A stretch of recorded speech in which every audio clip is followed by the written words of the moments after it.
Até agora foi praticamente tirando essa parte do CPC 47, né? Foi praticamente um passeio no parque. São todos temas que a gente sabe que vocês, nossos colegas, que estão super atualizados, têm um domínio muito prático sobre todas essas questões. Agora a gente vai começar a entrar de fato na parte da apuração do lucro real. Eu inicio falando de um tema que eu já comecei a falar um pouco no passado, que quem são as pessoas obrigadas a optar pelo lucro real. Quem traz isso é o artigo 257 do Imposto de Renda, do Regulamento do Imposto de Renda de 2018. Eu não vou ficar tratando exatamente de cada um desses itens, porque acho que não é a questão, mas a gente precisa destacar algumas questões muito claras e fáceis de se compreender quem vai estar obrigado ou não ao lucro real. No primeiro caso, o que a gente já disse, as empresas que têm uma receita superior aos 78 milhões, que é o nosso limite de receita bruta. Aí você pode me falar, Camila, minha empresa ela começou o ano passado, lá por volta de agosto, então eu não tenho o ano calendário todo. Esses 78 milhões é válido para mim? Na realidade, ele vai ser proporcional. O que nós vamos fazer? Nós vamos verificar quantos meses você efetivamente atuou, a empresa estava ativa, e dividir esses 78 por essa quantidade de meses. Então, são 78 milhões dentro de um ano calendário de 12 meses, ou proporcional ao número de meses do período que a empresa efetivamente esteve ativa. Além disso, a gente vai ter um rol de atividades muito grandes que eu poderia resumir de uma forma muito simples. Se você é um banco, uma financeira, uma empresa relacionada a atividades de crédito, investimentos, enfim, essas questões voltadas mais para a parte financeira, você também vai ser obrigado a efetivamente fazer o seu regime de apuração pelo lucro real. Além disso, existem também os casos das empresas que tiveram lucros, rendimentos ou ganhos de capital oriundos do exterior. Essas empresas também são obrigadas ao regime do lucro real, independente do valor do montante da sua receita bruta do período do ano calendário anterior. Algumas empresas que aproveitam os benefícios fiscais relacionados à isenção ou redução do imposto de renda. Essas empresas também são obrigadas, para aproveitar esses benefícios fiscais, que a tributação delas ocorra, a apuração delas ocorra pelo regime do lucro real.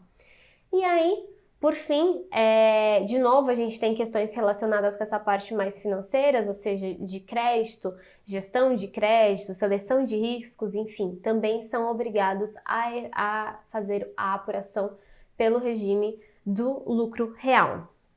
Continuando na nossa apresentação, a gente ainda tem mais algumas pessoas, como eu disse, eu não vou ficar batendo todos os itens, mas novamente relacionado a crédito, seguros e financeiras e assim sucessivamente. Agora, a gente inicia a nossa parte discutindo sobre o ponto de partida do resultado de apuração do lucro real. Estamos entrando efetivamente no lucro real.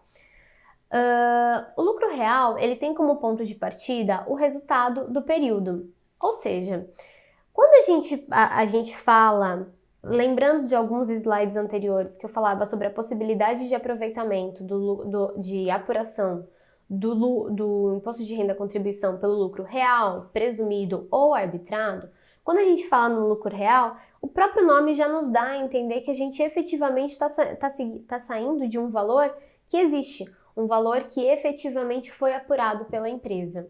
E esse valor nada mais é do que aquele decorrente da apuração da DRE.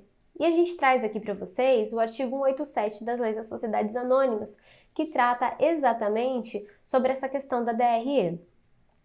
Vocês sabem até mais do que eu nesse ponto, a DRE ela é composta por quê? Por todos esses incisos que estão descritos no artigo 187. Ou seja, a receita bruta da venda de serviços, a receita líquida de venda de serviços, custos e mercadorias, despesas com vendas, o lucro ou prejuízo operacional, resultado do exercício antes do imposto de renda, participação de debêntures, empregados, enfim, lucro ou prejuízo do líquido do exercício e seu montante por ações de capital. Então, o que a gente tem na realidade é essa formação da DRE, que a gente encontra lá no L300, se eu não estou enganada, da ECF, montando exatamente, imputando todas essas informações para se chegar no que é efetivamente o lucro contábil. A partir desse lucro contábil, a gente já tem o primeiro passo, o primeiro indício do que efetivamente será utilizado para montar o nosso lucro real. E aí, o artigo 258 do Regulamento do Imposto de Renda traz exatamente isso. Ele fala o seguinte: o lucro real é o lucro líquido do período de apuração ajustado pelas adições, exclusões ou compensações prescritas ou autorizadas por esse regulamento. Então veja que ele me dá esse ponto de partida. Esse ponto de partida nada mais é do que o resultado contábil.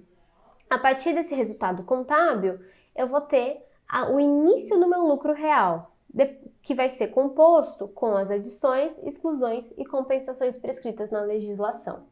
É muito importante observar, e aqui a gente entra naquela parte que o Dr. Ayrton já nos adiantou no início, sobre essa necessidade de vinculação contábil relacionada para fins de apuração do lucro real. A gente precisa da contabilidade exatamente para chegar nesse ponto de partida. E é a partir dele que vai ser determinado o valor apurado de imposto de renda e contribuição social. Então, o que é muito importante a gente frisar? O lucro real ele vai ter como ponto de partida o lucro contábil, que deve ser determinado com observância das leis comerciais, que gozam de igual dignidade do ordenamento, não havendo relação de supremacia entre elas. Ou seja, o que a gente está falando aqui? Muito simples. Nós temos diversos regramentos comerciais e esses regramentos todos devem ser considerados para fim de apuração do lucro líquido, que será o nosso ponto de partida do lucro real. Isso aqui a gente basicamente já falou. Enfim, o lucro real, o lucro líquido do período, ele sempre tem que ser observado conforme os preceitos da lei comercial. E a gente percebe que, como eu disse no artigo 258, o lucro real ele se inicia a partir do lucro líquido. Então, o que essa leitura conjunta desses dois artigos nos dão? Bom, muito simples. A leitura conjunta desses dois artigos vão fazer com que nós percebamos que a base de cálculo do imposto de renda ela vai ser formada por um conjunto de fatos registrados pela contabilidade que dá origem a esse lucro líquido. E ela vai ser ajustada conforme as normas tributárias, mediante as adições, as exclusões e compensações que foram inicialmente descritas pelo Dr. Ayrton. Então veja, aqueles 60 e poucos % que ele falou dos ajustes que são decorrentes dessa alteração contábil, dessas alterações contábeis, elas vão impactar agora nessas adições, exclusões e compensações que vão ser realizadas. Então, o que se prevalece é a ideia de que a norma tributária ela tem uma prevalência em relação às normas contábeis pelo fato dessa necessidade de ajustes que são realizados para se chegar no lucro real. Veja, a partir do momento em que nós tivemos as alterações das normas brasileiras com os ajustes nas normas contábeis internacionais, surgiram essas necessidades de ajustes vinculadas a esses ajustes realizados na própria contabilidade. Então, basicamente é isso. A gente sai do lucro líquido, faz as adições, as exclusões, chega no lucro real, apura imposto de renda e contribuição social. Onde eu vou encontrar na ECF essas adições e exclusões? A apuração do imposto de renda e da contribuição social, ele vai estar nada mais nada menos do que no bloco M. E esse bloco M, ele vai ter, tanto no M300 quanto no M350, a apuração do imposto de renda e da contribuição social. Aqui a gente traz para vocês uma DRE que basicamente vocês estão já careca de saber, né? A gente vai partir, como a gente disse no início, com base na lei, no artigo 187 da Lei das Sociedades Anônimas, pela receita operacional bruta, com as vendas de produtos, serviços, enfim, a receita decorrente da atividade operacional da empresa, menos as deduções dessas receitas brutas, ou seja, os impostos, os abatimentos, que vai me totalizar a receita operacional líquida. Essa receita operacional líquida, menos os custos, o CMV, né, ou o CPV, menos esse custo do produto vendido, vai me dar o lucro bruto. A partir daí, eu tiro as despesas operacionais, outras eventuais despesas operacionais que podem ser tiradas e encontro o lucro operacional. Nesse lucro operacional, eu ainda tenho que tirar as receitas e despesas não operacionais e aí sim eu chego no LAIR, que é o resultado do exercício antes do imposto de renda. A partir desse valor, eu faço a apuração da alíquota do imposto de renda e da contribuição social, tiro participações e vou ter o efetivo lucro do exercício, ou seja, o lucro do exercício não impactado pelo imposto de renda e da contribuição social. Aqui a gente apresenta depois também algumas considerações relacionadas às previsões realizadas pela Lei 12.973, que garante essa autonomia tributária que nós estávamos conversando anteriormente, em face das regras do CPC, e que devem compor o lucro real. Então a gente sai desse lucro ou prejuízo contábil, né, antes do imposto de renda, e aí eu faço as adições e as exclusões, que são aquelas que estão descritas no anexo 1 e 2 da Instrução Normativa 1717 e que serão imputadas dentro da ECF no bloco M, e aí eu vou ter o valor do lucro real antes das compensações prejuízo fiscal. Aí eu tenho as compensações que são realizadas, por exemplo, a compensação do prejuízo fiscal e, por fim, o lucro real efetivo. Aqui nesse ponto, é muito interessante a gente observar uma questão relacionada à compensação do prejuízo fiscal. É comum se confundir e entender que o prejuízo fiscal, essa limitação de 30%, está relacionada ao valor que eu tenho na minha contabilidade de prejuízo fiscal. Não é bem esse o caso. O que a legislação estabelece é que não é do saldo do prejuízo fiscal, mas sim do efetivo lucro real. Então, supondo que depois de fazer toda a minha DRE, as adições, as exclusões, as compensações, eu tiver um lucro real de 100 mil, a limitação desses 30% vai estar vinculada a esses 100 mil, então vai ser 30% desses 100 mil, e não do efetivo prejuízo fiscal que eu tenho contabilizado na minha contabilidade. Então esse ponto é muito importante, a gente vê muitas pessoas tendo dúvidas sobre isso, acabam confundindo um pouco de que parte esses 30%. É do prejuízo fiscal ou é do próprio lucro real? E aqui a gente enfatiza, é do lucro real. Então depende o quanto você efetivamente apurou, para que você efetivamente possa aproveitar esse montante. Doutora Aito, não sei se você quer complementar alguma coisa relacionada a isso que a gente está comentando agora. Quanto à compensação de prejuízo, é isso mesmo, né? É 30% do lucro real. Né? E o que tem, às vezes aparece aqui, pergunta para a gente. Tem empresa que tem crédito de PIS/COFINS muito elevado. Né? E que, daquele lá, da tese do século lá, né? Que o Supremo decidiu isso. Né? Bom, e por que eu estou falando do PIS/COFINS? Porque normalmente esse problema sai junto com o imposto de renda. As empresas às vezes perguntam, caramba, dentro dos 5 anos, eu não vou conseguir compensar o volume de crédito que eu tenho. Então eu vou perder o crédito, eu tenho que ir para a justiça com isso? Como é que faz? Né? Aqui a gente já enfrentou isso na justiça. Na verdade, se a empresa todo mês ela compensa um valor, ela está exercendo o direito de compensação. Portanto, ela não está inerte. E o que caracteriza a prescrição é a inércia do credor.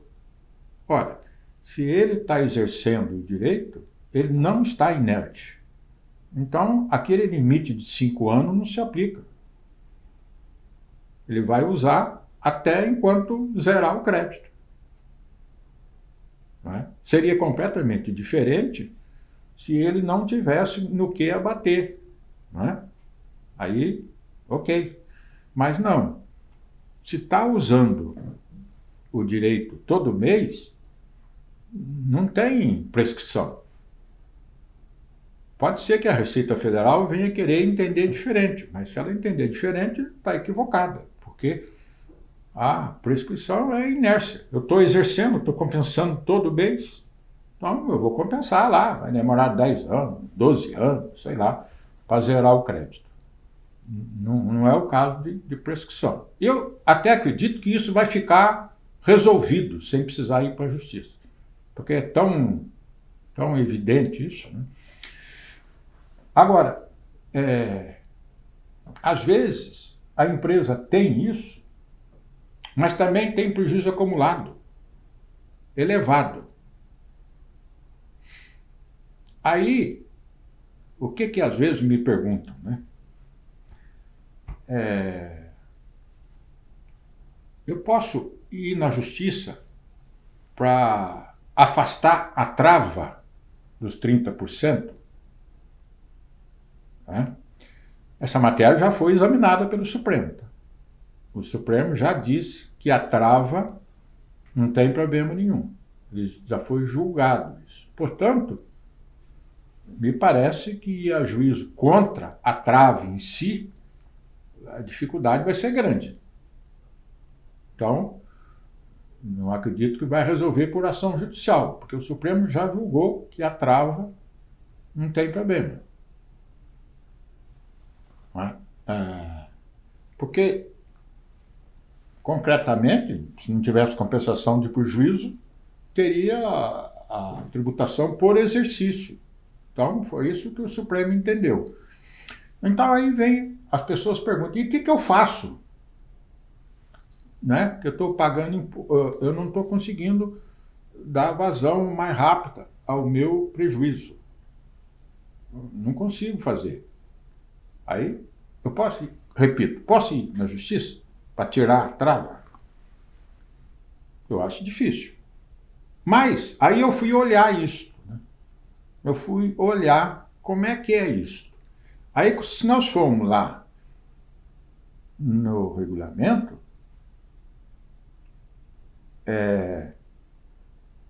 o limite de 30%, como a doutora Camila explicou, não é do saldo.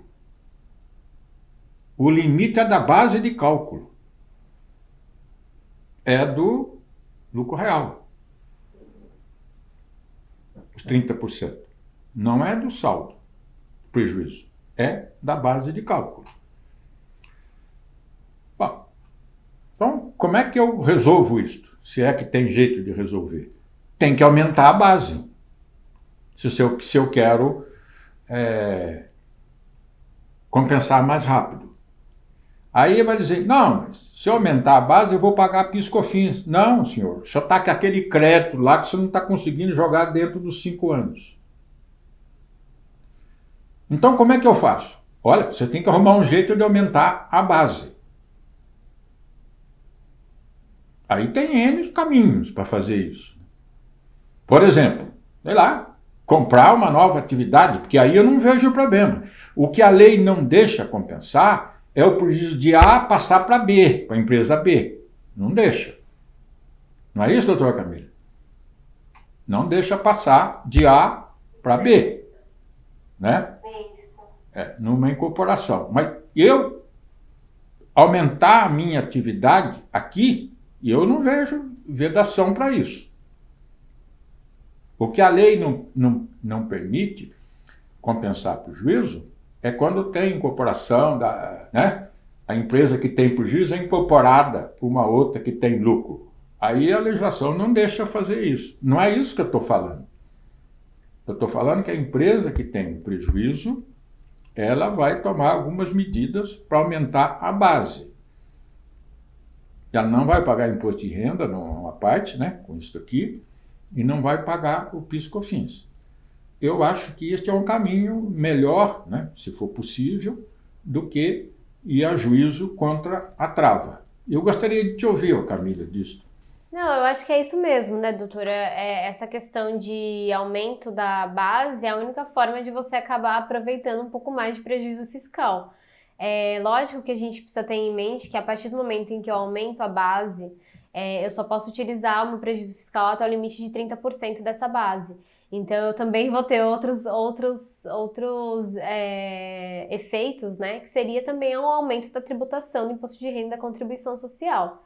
Então, embora eu consiga diminuir, eu resolvo essa questão de diminuição do meu prejuízo fiscal, porque eu acabo aumentando, né, minha base, aumenta o montante relacionado a esses 30%, eu também vou ter esses outros 70% que efetivamente vai ser tributado por imposto de renda e contribuição social.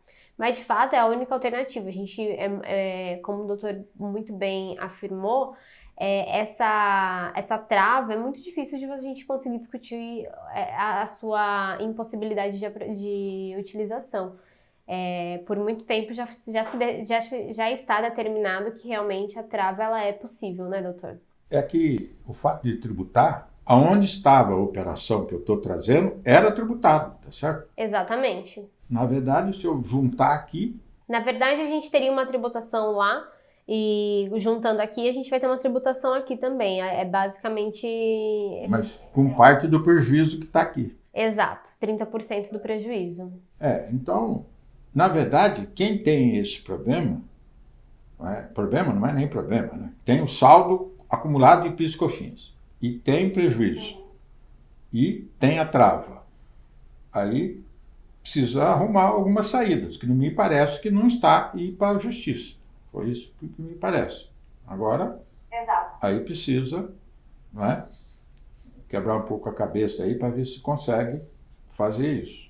Eu só repito, os 30%, não, como você explicou, não é do saldo, é da base. Doutor, algumas perguntas já surgiram aqui no chat. Eu vou fazer primeiro a última, porque ela está relacionada efetivamente a essa questão da trava. O Carlos, ele questiona qual foi a regra utilizada pelo legislador para se estabelecer esses 30% da base, se o doutor tem conhecimento do porquê a utilização desse percentual de 30%. Não sei. Isso aí é um cálculo que fizeram lá, não é? E acontece, o prejuízo, no passado, ele compunha o que chamava o planejamento tributário, né? Quer dizer, eu já vi um caso que a empresa que tinha prejuízo acumulado foi cindida e ficou só com o prejuízo. Aí ela foi incorporada com uma empresa que tinha lucro. Bom, e isso foi questionado.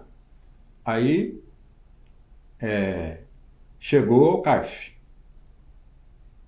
E o contribuinte ganhou o caso no CARF. E por que eu estou dizendo isto? Porque para combater essas coisas, o artigo, acho que é 104 do CTN, não sei, estou lembrando aqui direitinho, criou o que chamou a norma anti-elisão. Doutor, exato. As pessoas chamam de norma anti-elisão, mas eu, se me permite um adendo, acho que já essa nomenclatura é totalmente equivocada. Não, eu estou dizendo isto porque nessas coisas de arrumar para cá e para lá, precisa ter cuidado, porque o Supremo está para julgar a constitucionalidade, eu acho que é o artigo 116 do CTN. É o parágrafo único do 116. Parágrafo único do 116. Isso, ele foi julgado, viu, doutor? E a conclusão deles, que a norma anti-evasão. O Supremo julgou essa matéria. Então, toda vez que vai pensar nessas coisas, precisa ter cuidado, senão cai lá nessa regrinha aí, né, que chama norma anti-elisão, e o Supremo concluiu que, na verdade, o dispositivo, a despeito do nome, ele trata de norma anti-evasão. Né? Perfeito. Porque lá no planejamento tributário, geralmente, coloca uma linha, né? Elisão lícita, não tem problema, do outro lado, evasão, que é aí que tem os problemas, né? Aí o pessoal começou a criar uma terceira linha, né, de elusão no meio dessas coisas. Mas no final das contas eu vejo que o Supremo está dizendo ou anti-elisão ou evasão. Tá? Então, Acho que talvez tenha ficado confuso porque a gente não tem uma outra linha de lucro aqui em cima. Mas basicamente essa participação, né, doutor, são as participações dos sócios, né, que teriam direito após a efetiva apuração do lucro da empresa, né? E aí a gente deixa no final como um lucro do exercício, mas que seria o lucro, entre aspas, que sobrou após essa a distribuição das participações. Então, acho que, não sei se ficou claro, se não ficar, volta pra gente no chat que a gente explica um pouco melhor. E, por fim, a gente tem mais uma pergunta relacionada à JCP. A dúvida é a seguinte, doutora, a dedução no LALUR de JCP, se surgiu alguma legislação nova a respeito do juros sobre o capital próprio. Exato, é exatamente isso que eu ia falar. A gente, na realidade, tem esse tema mais pra frente, se eu não me engano, amanhã a gente fala sobre ele. Mas eu já posso responder para ele. Eu não conheço nenhuma regra nova disso. Se quiser adiantar, né? Não tem, pelo que eu fui levantar agora para fazer os slides, né? Voltei na legislação, não mudou nada do juros sobre capital próprio. Né? Perfeito. Não mudou nada, as mesmas regras. Tal. O que tem é jurisprudência. Já vou adiantando, a grande briga que tinha sobre o juro capital próprio é se eu podia pagar para exercícios anteriores. Né? Que nós vamos ver no momento. Tal. Eu mesmo já fiz parecer para a empresa dizendo que podia. E esse negócio não pegou. Agora o CARF está entendendo que pode. Isso nós vamos ver lá. Então essa pergunta aí fica pendente, quando a gente chegar no lugarzinho lá, a gente verifica. Mas eu já adianto para ele, que senão, olha, eu lecionei muitos anos, né? E você também e tal. Se não responde, a cabeça fica voando, entendeu? Não precisa responder, senão o cara ele se perde nos slides atuais. Não, que eu saiba, não tem mudança na legislação. A gente estava falando sobre essa formação, né? E a mesma formação que nós apresentamos para composição da base de cálculo do imposto de renda, a gente tem aqui para a CSL. Então aí nós vamos ter também o lucro-prejuízo líquido contábil, né? As adições e exclusões e, posteriormente, chegando-se no lucro líquido ajustado antes da compensação da base de cálculo negativa, a compensação da base de cálculo negativa e daí, por fim, o lucro líquido ajustado. A partir desse lucro líquido ajustado que nós vamos ter a aplicação da alíquota de 9% e a efetiva, o valor devido de CSLL. Aí, doutora, a gente faz aqui um adendo para falar sobre a restituição e compensação de saldo de imposto de renda da CSL. Nós tivemos uma alteração recente, como vocês podem ver, a Instrução Normativa de 2021, que fala sobre a possibilidade de aproveitamento dessa restituição, mas nós temos uma legislação, uma Instrução Normativa nova, né, que é a lei de 2021, é a 2055, e ela traz um novo regramento relacionado a esse aproveitamento do saldo negativo de imposto de renda CSL. O que ele trata, basicamente? Ele fala o seguinte, ele fala que os saldos negativos de imposto de renda e contribuição social, eles só poderão ser objeto de restituição no caso de apuração anual, a partir do mês de janeiro do ano calendário subsequente, ou seja, ano calendário subsequente ao encerramento do período da apuração, ou apuração trimestral, a partir do mês subsequente ao do trimestre de apuração.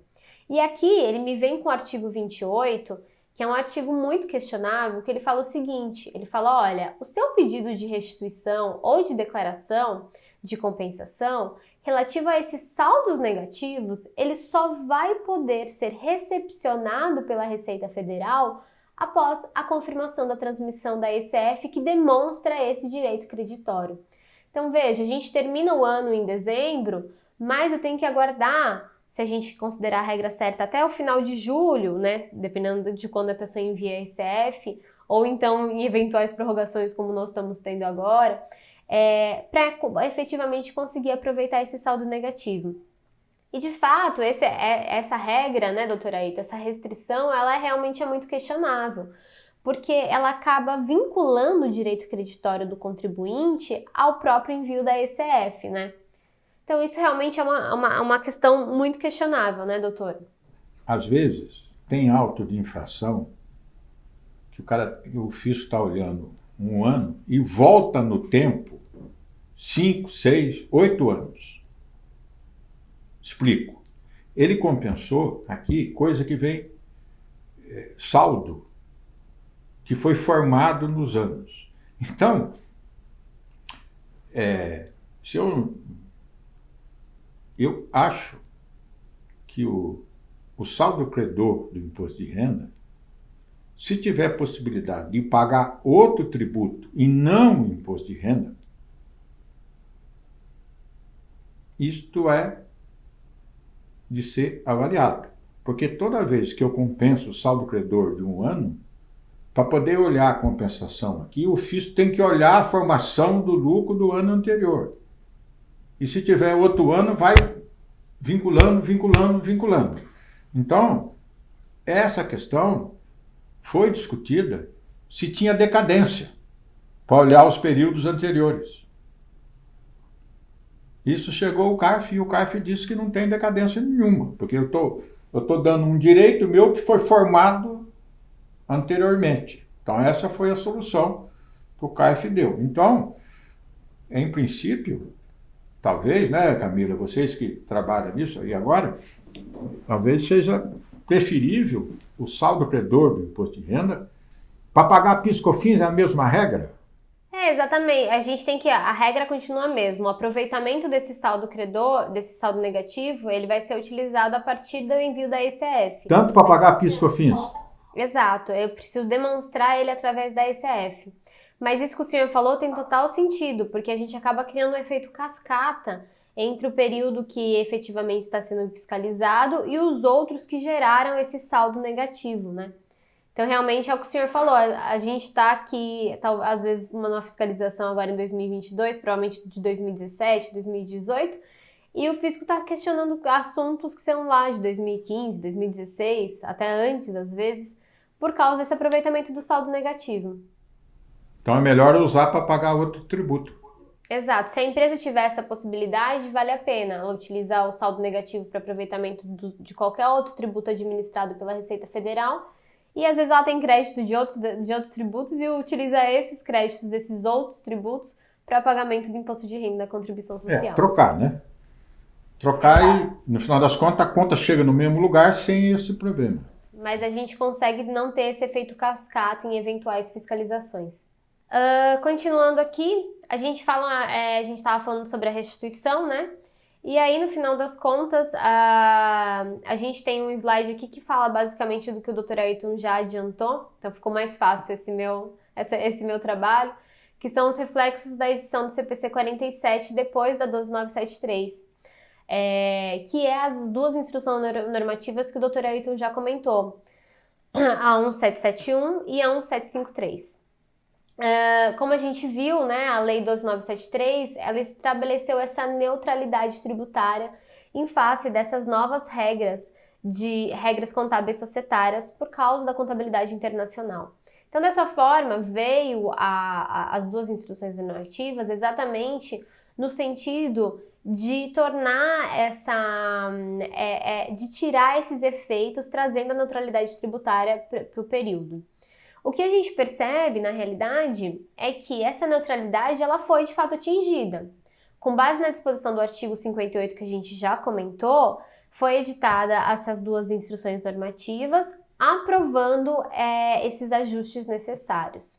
Então, elas basicamente tratam do ajuste para anular os efeitos tributários desses atos administrativos que foram emitidos pelo CPC, contemplando essas modificações e adoções desses novos métodos ou critérios contábeis. Então, o que a gente tem realmente são esses ajustes que são realizados. Essas orientações da legislação tributária, eles não vão apenas atingir o imposto de renda e a contribuição social. Pelo contrário, essa neutralidade ela também é buscada em outros tributos, como, por exemplo, o PIS/COFINS e a contribuição previdenciária sobre a receita bruta. Acho que essa parte é mais ou menos isso, né, doutora? O senhor já tinha adiantado bastante coisa sobre isso. Agora, continuando, a gente vai começar a falar sobre as adições e as exclusões. Bom, as adições e as exclusões, elas, como nós já adiantamos anteriormente, elas estão listadas no anexo 1 da instrução normativa, bem como, né, se você abre a ECF, você vai encontrar lá no registro M300 e M350 diversas linhas que indicam quais são essas adições e exclusões. A gente percebe também que a partir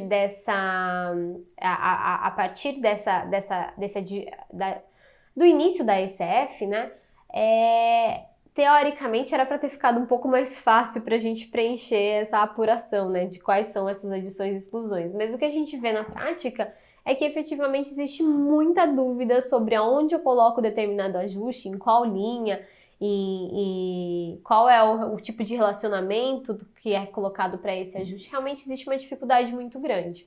Então, às vezes a gente pensa, bom, é só seguir o que está escrito, que está no PVA da ECF, no bloco M300, no M350 para fazer meus ajustes, que vai dar tudo certo. Mas a gente sabe que na prática não é bem assim. Realmente existe uma dificuldade muito grande e as dúvidas são enormes e a gente sente que às vezes quando a gente vai conversar com a Receita Federal sobre esse tema, até eles também têm dificuldade. Se a discussão chegou até os altos escalão da Receita Federal, a gente ainda não tem uma resposta definitiva. E a gente sabe que a partir de 97, né, isso já é bem batido, com o disposto na Lei 9.313, a contribuição social ela passou a ser indedutível no imposto de renda. As exclusões, como eu já disse, conforme o mesmo que acontece com as adições, elas estão nos anexos da 1.700. E a amplitude dessas adições e exclusões, ela se deve de fato ao que a gente já comentou, que são ao fato da Lei 12.973 ter disciplinado os efeitos tributários das normas contábeis internacionais em face da adesão do Brasil a essas normas contábeis tratadas na Lei 11.638 e 11.941.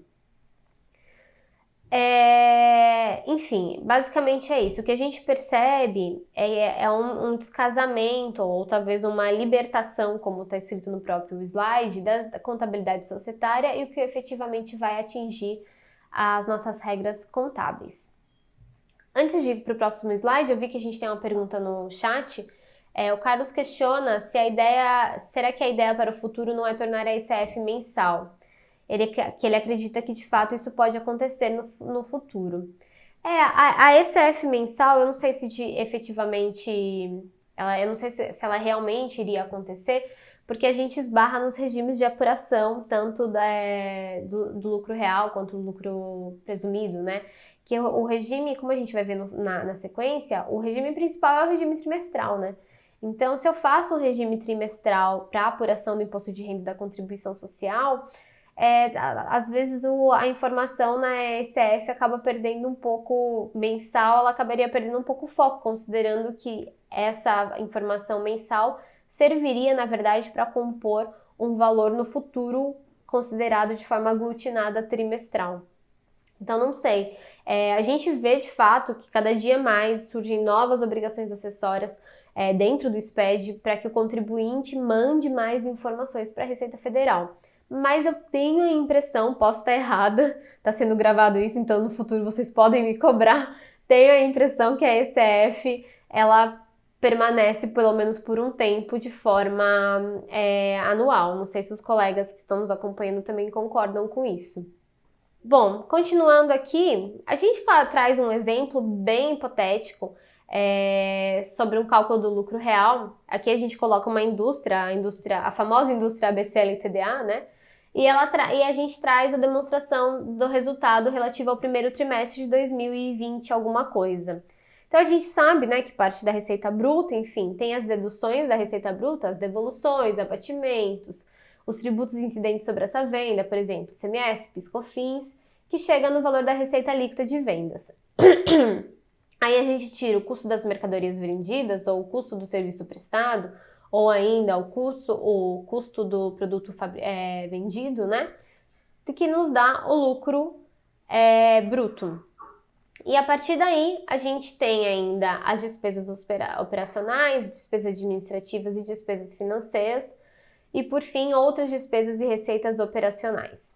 De novo, a gente chega no lucro operacional líquido, mais um resultado que não é operacional, nesse nosso exemplo, e aí a gente tem o resultado do período antes das participações. sejam participações de debêntures, de empregados. E aí, o resultado antes da CSL, cálculo da CSL e o resultado antes do imposto de renda. Então, basicamente, isso aqui é só para a gente ilustrar o que a gente estava falando, né? Que a gente foi falando tanto, e no final das contas não tinha nenhum número. Parece que quando a gente coloca os números, ele fica um pouco mais palpável. E aqui a gente tem o resultado do período, que é o mesmo que a gente encontrou aqui. Não sei se vocês conseguem ver, os 28.290, ele inicia o nosso ponto de partida para a apuração do lucro real. E analisando exatamente essa DRE, eu vejo que tem alguns itens aqui que estão sendo excluídos ou adicionados, que pela legislação tributária, eu preciso tirar esse efeito da minha apuração. Então aqui a gente tem, por exemplo, numa demonstração para a apuração do imposto de renda, eu tiro as multas de trânsito, PCLD, que para os mais antigos é PDD, né? Provisão de credores com liquidação duvidosa ou provisão de devedores duvidosos. E aqui vale a gente ressaltar que nós temos as regrinhas, né, que permitem esse valor não ser adicionado. Então a legislação estabelece em quais situações eu posso manter o efeito, né? E aí, como exclusão, a gente tem alguns dividendos que foram recebidos no valor de 10 mil. Esse resultado do período, após todo esse ajuste, ele me deu um lucro real antes das compensações de 23.500. Faço a minha compensação do prejuízo, que nunca é demais ressaltar, 30%, é possível aproveitar 30% do valor do lucro real antes das compensações, e aí a gente tem um valor de lucro real de 20 mil. São esses 20 mil que será a nossa base para a aplicação da alíquota do imposto de renda. O mesmo aconteceria aqui na CSL, a diferença é que a gente não vai ter a adição da CSL que a gente tinha no imposto de renda, a gente só vai ter a adição da PCLD, não temos também das multas de trânsitos, mas mantém-se a exclusão dos dividendos recebidos. Mesma situação, saio do resultado do período, menos o valor das adições, mais o valor das adições, menos o valor da exclusão, chego no resultado antes da compensação, compensa a minha base negativa e chego no valor de base de cálculo para a CSL. Você pode falar, ué, Camila, mas por que o resultado do período está diferente aqui e aqui? E realmente a gente vai perceber que essa diferença é exatamente o valor da CSL que está destacada aqui na minha DRE. Eu assino o jornal Valor Econômico e eu gosto de olhar os balanços, né? Os balanços agora estão mais resumidos na publicação. Quer dizer, pelo que eu percebi, parece que não caiu a obrigatoriedade de publicar balanço, mas simplificou o sistema de publicação, né? Talvez é por economia e tal. Então é só uma nota, todo mundo já sabe disso. Então, aqui continuando, né, essa questão das publicações, como o doutor disse, o que a gente vê, de fato, é que existe uma aglutinação nas informações que são prestadas. E agora a gente fala um pouco sobre as formas de apuração do imposto de renda e da contribuição social. Aqui a gente já adiantou, né, a tributação pelo lucro real tem como regra, né, a tributação de forma trimestral, e o anual é uma opção. Então, o que a gente tem no artigo 217 do Regulamento do Imposto de Renda é que que o imposto devido pelas pessoas jurídicas será determinado com base no lucro real presumido e arbitrado, a gente já viu esse artigo antes, por períodos de apurações trimestrais, encerrando-se em 31 de março, 31 de junho, 30 de setembro e 31 de dezembro de cada ano. Mas o que acontece? O artigo 2118 e 219 também do regulamento, ele permite que a pessoa jurídica no lucro real opte por uma apuração anual.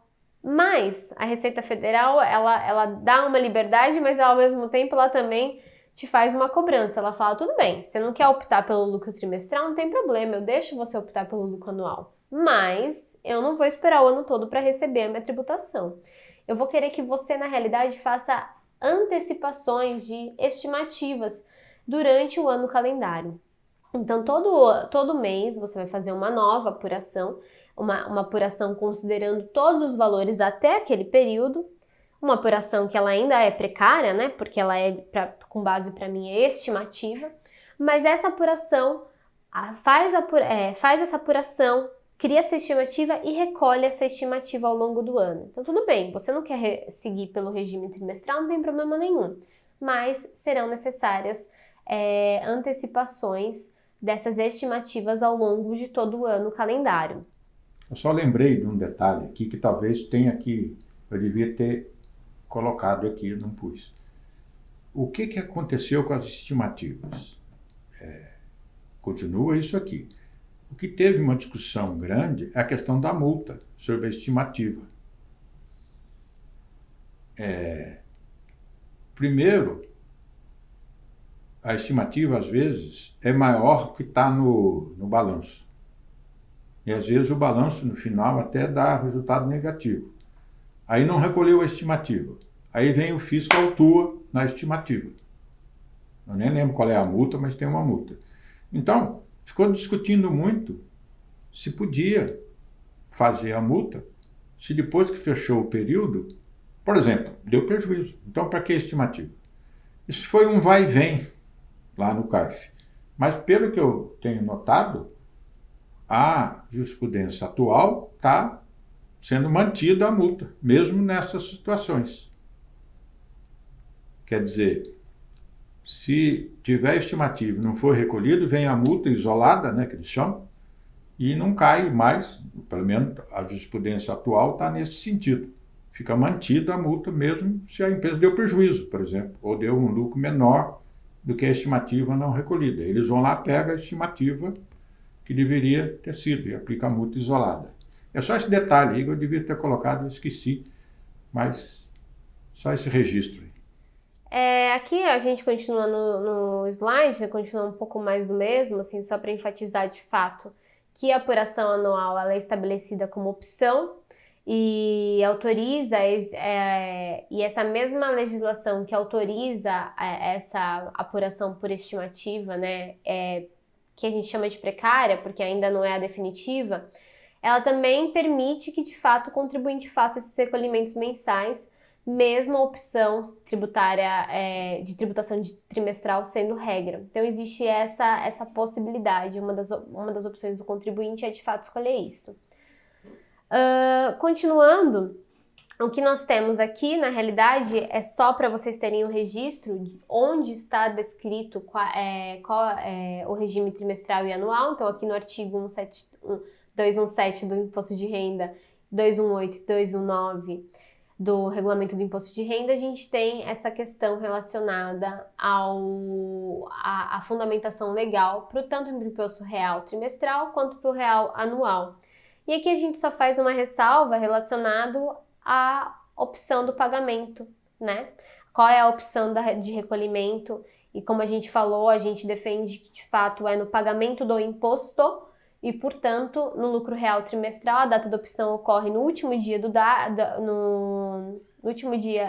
no pagamento em abril, né? Ou seja, no pagamento devido em abril.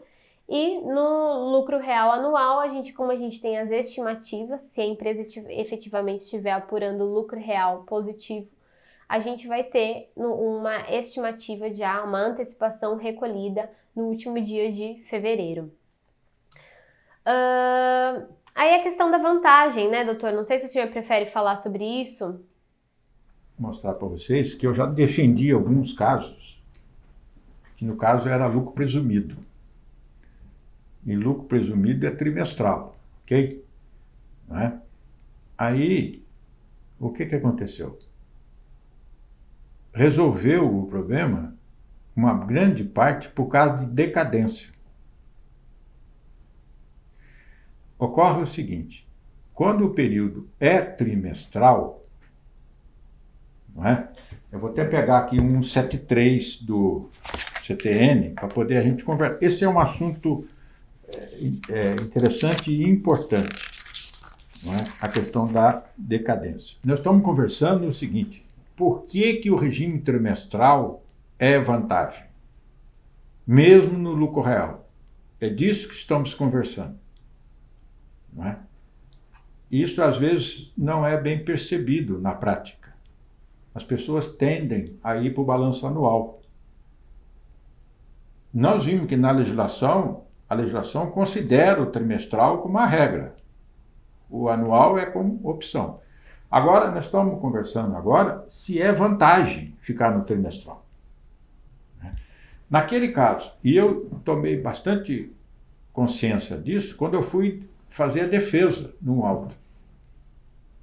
Eu me lembro que eu fui ao CARF, lá, lá tem uma lousa, né? Fica disponível para a gente. Levei um lápis, aquele negócio que escreve em lousa branca, e fui lá e desenhei isso, para poder explicar. Aí, é esse artigo aqui, ó, 173. Aí, né, que é a decadência. Decadência é o impedimento de lançar, né? É isto. É uma regra que coloca uma barreira para não ter lançamento, porque passou um tempo, no caso tributário, né? Aliás, a gente só sabe a diferença certinho de decadência e prescrição no tributário, porque tem uma linha dividindo as duas áreas. Antes do lançamento, decadência. Depois do lançamento, prescrição para cobrar. Porque no direito civil isso é uma confusão. Viu? Muito bem. Aí diz aqui da decadência. Tá certo que tem o 150 também que trata de decadência. Mas quando é lançamento de ofício, geralmente é esse dispositivo aqui, quando é auto de infração. Aí diz, o direito de a fazenda constituir o crédito tributário extingue 5 anos contados, do primeiro dia do exercício seguinte, aquele em que o lançamento poderia ser efetuado. Então, o primeiro desafio para nós é saber o seguinte, quando está escrito exercício, é de quem? É da empresa ou é da fazenda? Não é? Aí, se a gente for olhar na legislação do imposto de renda, nas regras, ele não fala exercício, fala ano calendário, período base, essas coisas. Né? Vocês podem olhar na legislação que é isto. Então, aqui é a regra de decadência, ou seja, é direito da fazenda fazer lançamento de ofício.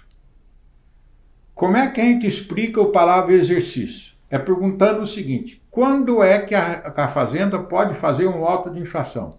Depois que ocorreu o fato gerador. Se não ocorreu o fato gerador, ela não pode fazer lançamento. Ela pode aplicar multa sobre as estimativas não recolhidas. Então, a palavra exercício aqui é da União. Não é do contribuinte. Então, eu pego um balanço anual. O ano calendário findou em 31/12/2020. Qual é o exercício? 21.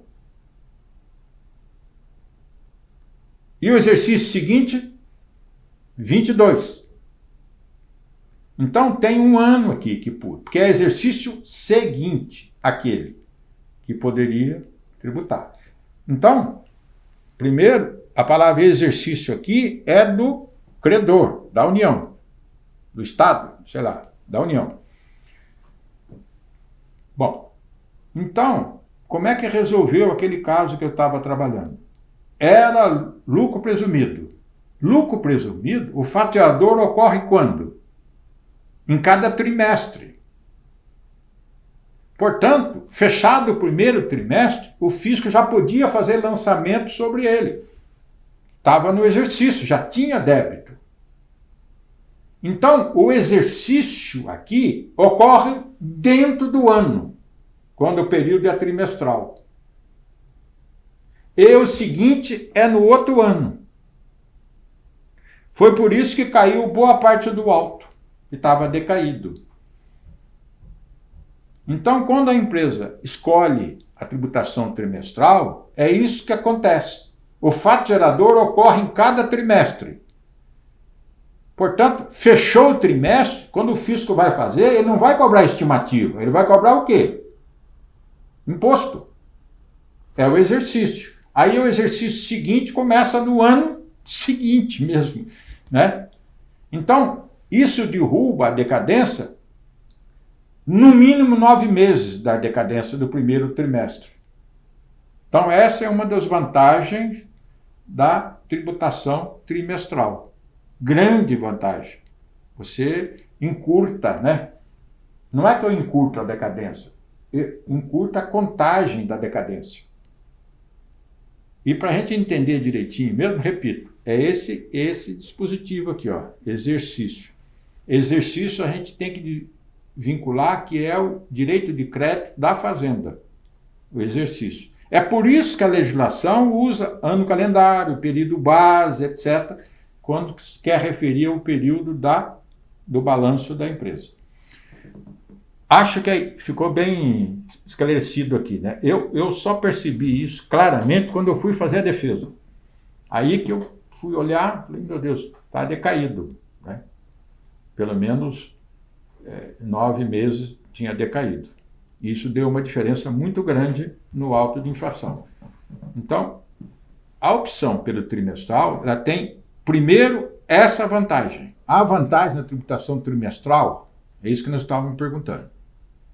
Aí o professor Hiromi Gucci, que foi um dos grandes autores sobre o imposto de renda, ele diz no livro dele, diz que o lucro real trimestral não traz uma só vantagem, mas traz muita desvantagem, como a limitação da compensação de prejuízos fiscais e a possibilidade de cometer mais infrações, etc. Isso é verdadeiro. Mas faltou, eu acho, ele examinar a questão da decadência. Não é? A questão da decadência. Agora, compensação de prejuízos fiscais. Para ser vantajoso, é preciso que a empresa tenha lucro linear no ano. Se ela começar a ter lucro num trimestre e prejuízo no outro, aí o trimestral me parece que não se revela a opção adequada. Mas se a empresa tem lucro constante no período, quando ela escolhe o trimestral, ela tem a vantagem, sim, em especial da decadência. Então, bem, há os seguintes contrapontos que justificam avaliar a escolha do trimestral. Antecipa a fixação inicial da decadência para um 7.3, aquilo que eu expliquei, num 7.3 lá. Para o exercício financeiro da União, se materializa no subsequente trimestre do ano calendário. Permite escapar das antecipações mensais. Não tem antecipação. Contorna a questão financeira da vedação da quitação de estimativa por compensação com saldo anterior, que agora ficou complicado.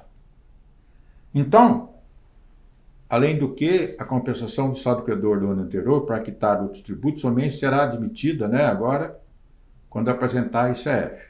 Agora, para poder escolher o trimestral, a condição necessária, como eu disse, é apurar lucro em todos os trimestres, sob a pena de cair na trava do prejuízo no decorrer. Eu gostaria até de saber de alguém aqui que está no trimestral, né? Se tem alguém que está no trimestral aqui, para ver se a gente troca uma ideia aqui. A gente tem algumas mensagens aqui no chat sobre essa questão. O Rafael, ele traz exatamente essa experiência. Ele fala que no anual você pode compensar integralmente o prejuízo um mês com o outro. Já no trimestral você tem que obedecer o limite dos 30%, né? É uma grande pedra no sapato do contador decidir qual é o melhor regime. Ele fala exatamente dessa questão da trava, né, doutor? Que se você tem muito prejuízo fiscal, realmente o anual você acaba conseguindo aproveitar sem a trava dos 30%, né? Agora, se eu passei a ter lucro, né? A minha empresa tinha prejuízo e passou a dar lucro. Constante. Não tem mais. Não tem aquela sobe da montanha e desce, né? Não tem, é uma linha.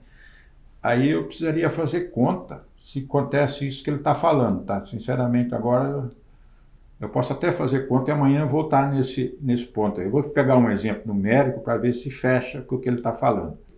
E amanhã a gente... O que ele tá querendo dizer é que, na verdade, quando a gente troca de trimestre, né? Aí eu tenho as travas já dos 30%. Vou fazer uma conta para ver se esse é um senão, porque tem senão aqui que eu pus, né? O próprio Iguchi, ele trata o anual como mais vantajoso, né? Ele já fala ele falava que para ele o real trimestral não tem nenhuma vantagem. Agora, imagina uma empresa que só tem lucro, nunca teve prejuízo na vida, tá certo? Deve ter alguma, tá? Ela não tem esses problemas. Aí ela põe no trimestral e encurta a decadência. Entendeu? Então, na verdade, tem que fazer conta, né, gente? Isso que é. É uma análise caso a caso, né? Caso a caso.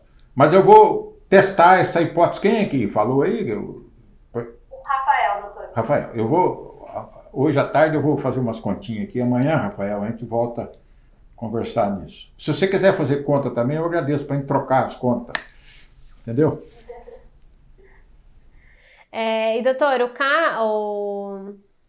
acho que é o Carlos. O Carlos, O Carlos, ele fala o seguinte, que ficou clara a explicação, e aí ele questiona, ou seja, no lucro presumido, o direito de cobrança de ofício pode já ocorrer no início do mês de abril. Isso, perfeitamente, é isso mesmo. E se eu tiver no lucro real trimestral, idem.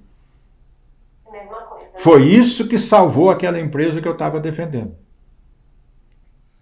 Ou seja, a gente descobre as coisas quando o problema aparece, né? Entendeu? Eu nunca tinha pensado nisso. Aí quando eu fui enfrentar o auto, eu percebi isso. Faça conta, gente.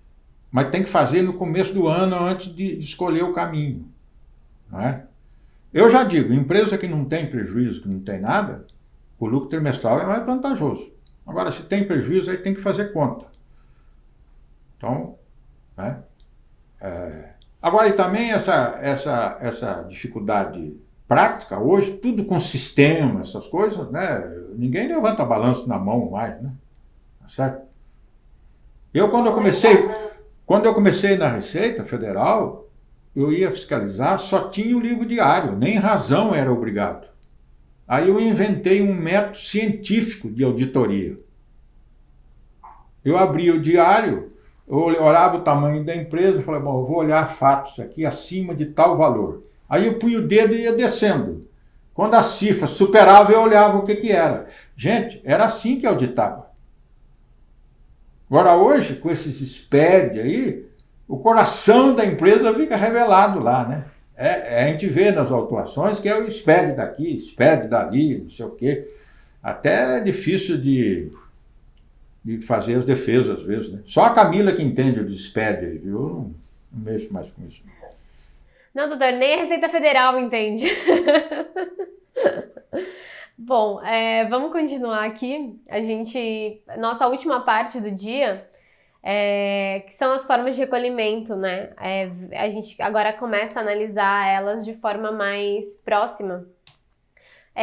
No anual, como a gente já viu, embora o período, a regra, né, como a gente já falou de forma exaustiva aqui, seja trimestral, a legislação permite que a gente faça uma apuração final somente em 31 de dezembro do ano calendário, né?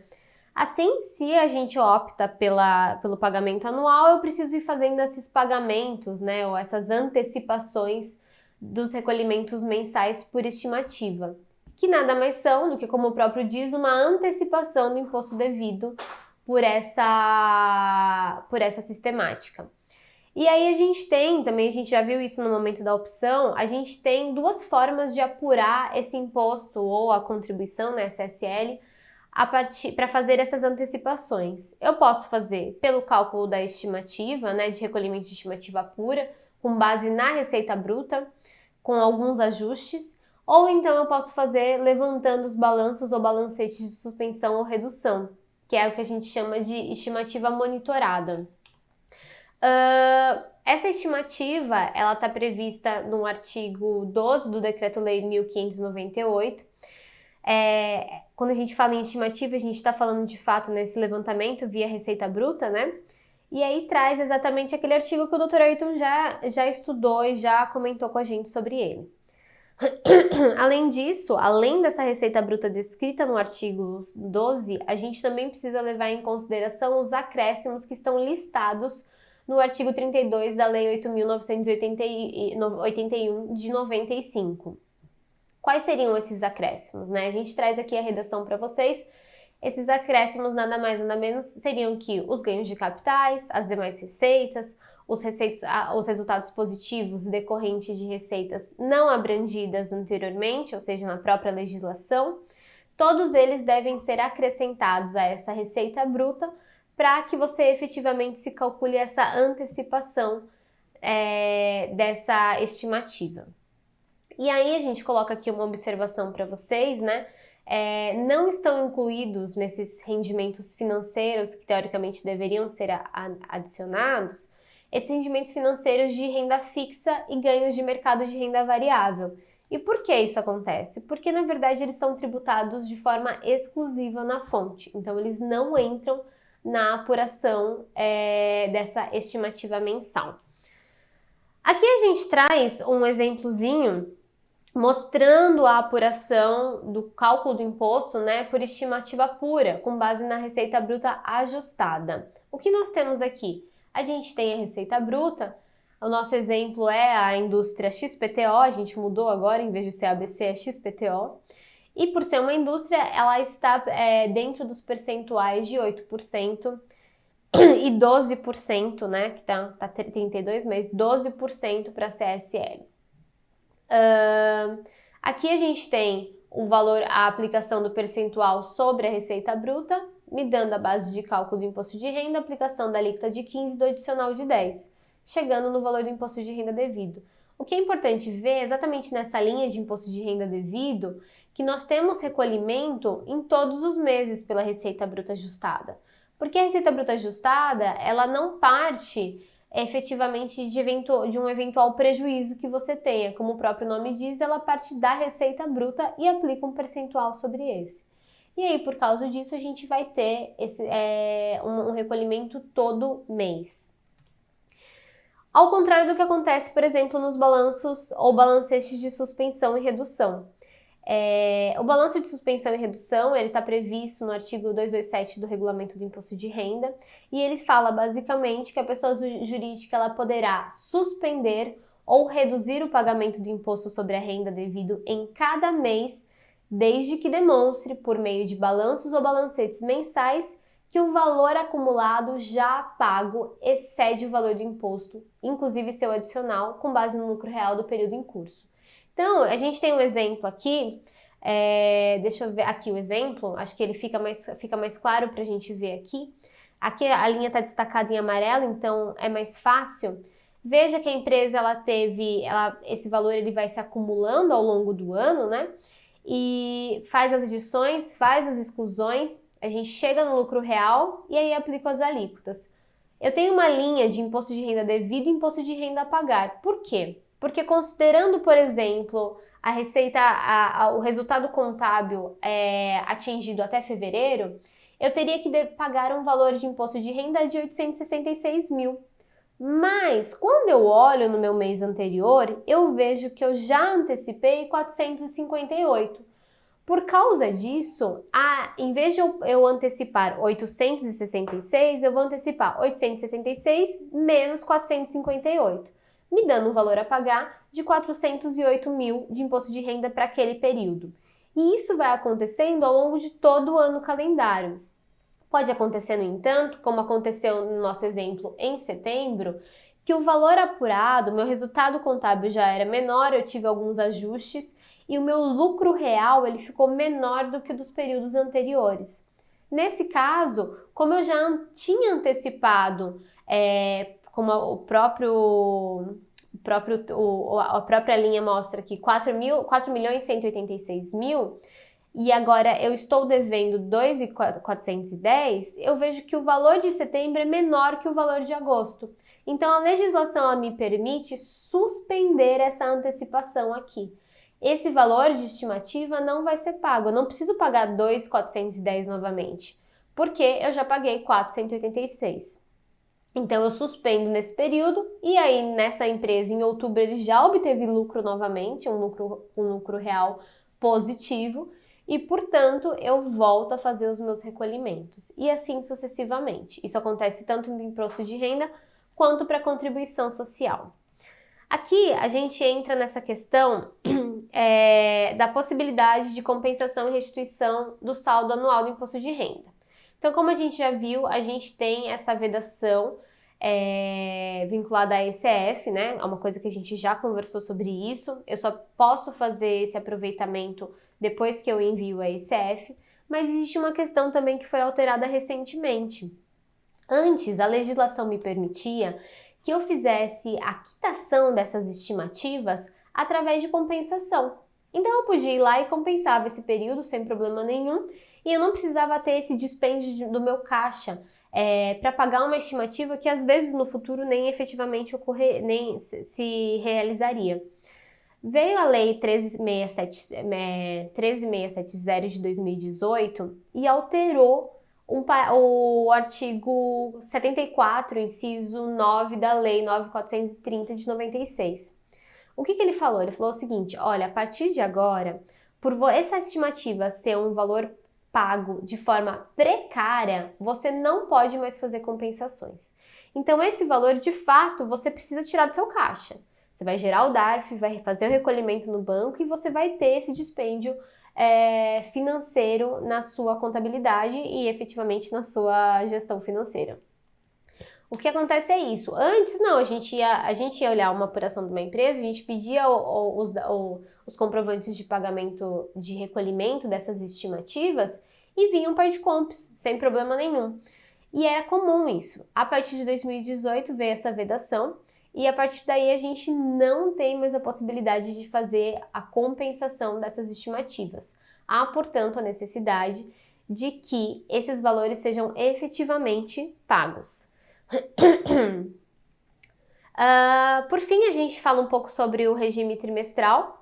O regime trimestral, a gente traz esse quadro comparativo como a gente já falou anteriormente, o que acontece aqui é que no regime trimestral eu vou ter fechamentos definitivos ao longo do ano. Então, 31 de março é uma apuração definitiva, 30 de junho é apuração definitiva, 30 de setembro e 31 de dezembro, apurações definitivas, ao contrário do que acontece no regime anual.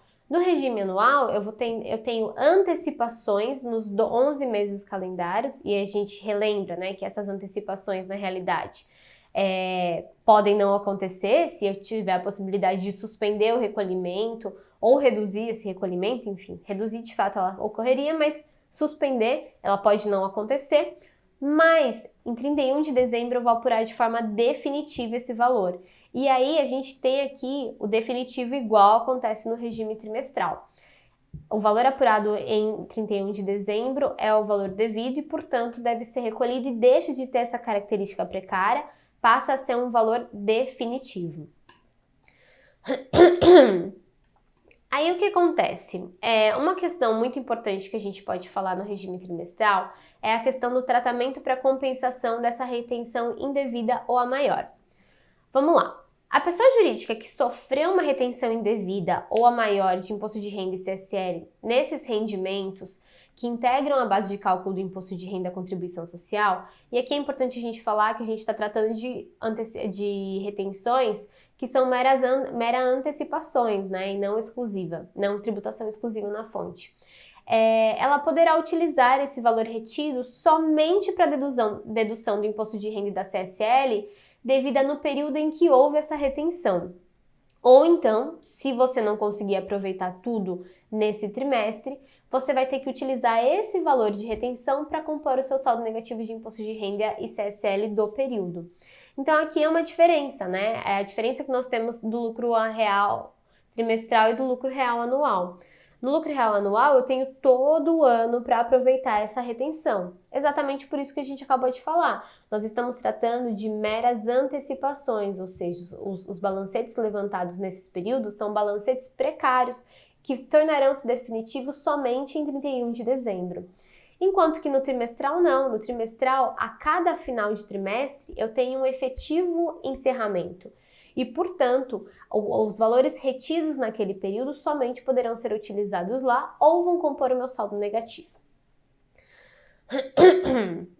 Continuando, A gente tem ainda a questão do tratamento do saldo negativo trimestral do imposto de renda, que alguns colegas falaram sobre isso no chat, inclusive, que esse pedido de restituição e declaração de compensação relativa a esse saldo negativo, ele somente é recepcionado na Receita Federal após a confirmação da transmissão da ICF, que é o que a gente já tinha debatido anteriormente, demonstrando esse período.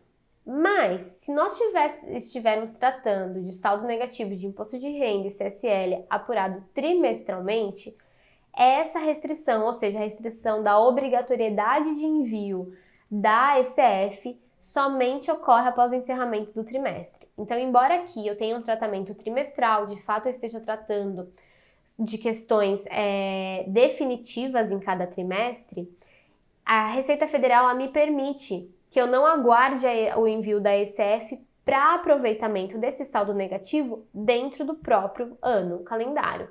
Agora, se a gente estiver falando, por exemplo, de um saldo negativo em dezembro e eu quero aproveitar no primeiro trimestre do ano seguinte, não. Aí sim eu preciso aguardar o envio da ECF. Como a gente sabe, esse saldo negativo anual do imposto de renda e da CSL, ele pode ser compensado com créditos próprios relativos aos tributos que são administrados pela Receita Federal, a partir do mês de janeiro do ano calendário subsequente ao do encerramento e após a confirmação da transmissão da ECF. Então, a gente tem essas duas obrigatoriedades para fins de aproveitamento desse saldo negativo. O Rafael pergunta quais são os principais erros que levam à fiscalização das empresas. Então, sinceramente, eu acho que eu não tenho resposta para isso, porque o que geralmente as pessoas me procuram é para fazer defesa. O que eu observo hoje em dia, que eu acho que é por causa dessas obrigações acessórias. Então, como aparentemente preenchendo tudo certo, isso aí é difícil dar erro, eu acho, não sei. O que eu vejo de autuação hoje são teses jurídicas, né? Discussão de teses jurídicas, se tributa, não tributa, essas coisas. Por exemplo, no passado, autuou muito omissão de receita por causa de depósito bancário. Isso hoje em dia é quase que impossível ter isto, né? Não tem mais. Então, eu acho que esse acompanhamento da receita, que é em tempo real, né, com esse negócio, com esses SPED e tudo, com todos esses dados, não é? Você lembra que nós já atendemos fiscalizações, né? Lembra aquele caso lá da variação cambial, né? Tá certo? Que o fisco está... Então, o que eu noto também é que, às vezes, durante a fiscalização, surgem dúvidas. Importantes, às vezes. Né? Lembra que a moça me achou lá no YouTube, lá, não sei aonde, lá, no negócio da variação cambial lá, que no final das contas resolveu, né? Agora, por exemplo, antigamente tinha muito alto glosando despesa. Eu não tenho visto mais isso, porque eu acho que esses controles aí tornaram tão precisos essas coisas, ficou difícil. Então agora é questão ágil, por exemplo, né, que teve muito alto de ágil, né? Aliás, nós fizemos, lembra que a gente fez um dia aqui que eu peguei as principais decisões do CARF e a gente examinou, né? Isso está no YouTube ainda? Será? Tá, doutor. As pessoas podem acessar pelo nosso canal no YouTube essa live. Eu acho que, doutora, se o senhor puder, se me permite dar só uma complementada nessa resposta, eu acho que a gente tem visto, desde o advento do SPED, a gente percebeu que existe dois tipos de fiscalização, principalmente na Receita Federal, né? A gente tem as fiscalizações que são feitas automaticamente pelo próprio computador, e às vezes é alguma informação que nem sempre, não necessariamente ela está errada, que o contribuinte colocou lá. Mas ele deu uma informação que a Receita Federal verificou e tentou achar algum outro tipo de complemento dessa informação e não encontrou. A gente tem um caso, por exemplo, no escritório que é bem exemplificativo dessa situação, que é o caso de empresas que preenchem a ECD com as informações de que fazem algum tipo de mútuo ou empréstimo, enfim. E aí a Receita Federal vê essa parametrização do sistema com uma conta indicando esse mútuo, esse empréstimo, mas ela não encontra, por exemplo, um recolhimento de IOF, um recolhimento de imposto de renda retido na fonte. E aí ela questiona a empresa, ela fala, ué, mas você está me falando aqui que você tem um empréstimo, que você tem um mútuo, mas cadê esse recolhimento? Por que ele não existe? Me manda os contratos para eu analisar. E aí, de fato, inicia-se uma fiscalização nesse sentido. Então, a gente tem essas fiscalizações que decorrem muitas vezes de uma informação que o contribuinte coloca lá no SPED, seja na ECD, seja na ECF, e às vezes nem se atenta que isso pode gerar algum tipo de resultado tributário, e a Receita Federal pega pelo computador dela essa informação e questiona cadê esse complemento que ela espera. Às vezes esse complemento que o computador está entendendo como necessário não existe. Às vezes ele existe e a gente realmente tem um problema que precisa ser analisado. E de fato, acredito que as outras fiscalizações que acontecem são realmente de discussão de tese. Quando tudo está certinho, a gente não tem nenhum tipo de telhado de vidro aí que pode uma informação gerar um questionamento, realmente é essa discussão sobre que às vezes a Receita Federal não tem o mesmo entendimento que o contador, que o advogado da empresa e acaba gerando novos questionamentos para a empresa, né, doutor? Eu lembrei de um detalhe aqui. Quando eu, às vezes, né, doutora, a gente vai ficando velha, o juízo vai sumindo, tá certo? Às vezes, no sábado, domingo, eu estou lá em casa, já li o jornal, já fiz tudo, tá longe da hora do baile que eu vou, né, à noite. Aí eu entro lá no CARF. Gente, vocês querem saber o que autua? É esse o caminho que eu vou dizer para vocês. Você entra lá no CARF e hoje eles têm, para você olhar os acórdãos, tem um programa que chama Ver.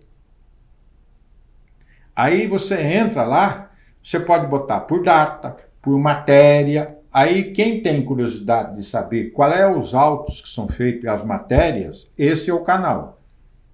O problema é que ele é um pouco atrasado, tá certo? As matérias. Mas dá para saber. Não tem, por exemplo, o processo para chegar lá leva um tempinho. Mas dá para saber as matérias principais nesse sistema aí. Eu, por exemplo, fico olhando lá. O que está sendo autuado, qual é a defesa que foi feita, o que aconteceu, etc. Então, quem perguntou, eu acho que isso é uma boa maneira de saber. Repito, é lá no CARF, você põe lá acompanhamento de acórdãos, né? Aí eles fizeram um programa que chama Ver. Cá entre nós, né? Eles copiaram lá da Fiscosoft, tá? Eu sigo o Conjur. Quer saber matéria? Põe Conjur. Olha todo dia lá o Conjur. J, que é outro site excelente. E o Jornal Econômico. São as coisas que eu leio. Eu leio 2 horas de casa antes de ir para o escritório. Todo santo dia eu faço isso. É sinal que eu não tenho muito juízo, né? Mas eu faço isso todo santo dia. Eu pergunto, nós que temos. Depois que começa a trabalhar nessas coisas, né, gente? Vira uma espécie de cachaça, né? A gente quer saber essas coisas. Então tem essas maneiras. Hoje em dia. E às vezes, quando eu não acho em lugar nenhum, eu ponho no Google. Põe lá a matéria, me remete para o YouTube. É um negócio. Ou seja, hoje só não sabe se não quiser, né? Tá certo? Quer dizer. Então, repito, eu assino o Conjur, assino o J e assino o jornal O Valor Econômico. Com isso aí, e depois eu entro lá no site do CARF e fico olhando lá no Ver lá. Com isso eu fico sabendo as matérias que são autuadas. E amanhã, hoje, apareceu um passeiozinho no parque, né, para vocês, que nossos colegas que são sempre super atualizados, pode ser que os assuntos hoje estavam mais tranquilos, mas amanhã é o dia que a criança chora e o pai não vê, né, doutor? Amanhã o assunto fica mais pesado. E é isso, gente. Mais uma vez, muito obrigada. Até amanhã e espero vocês no mesmo horário. Até logo!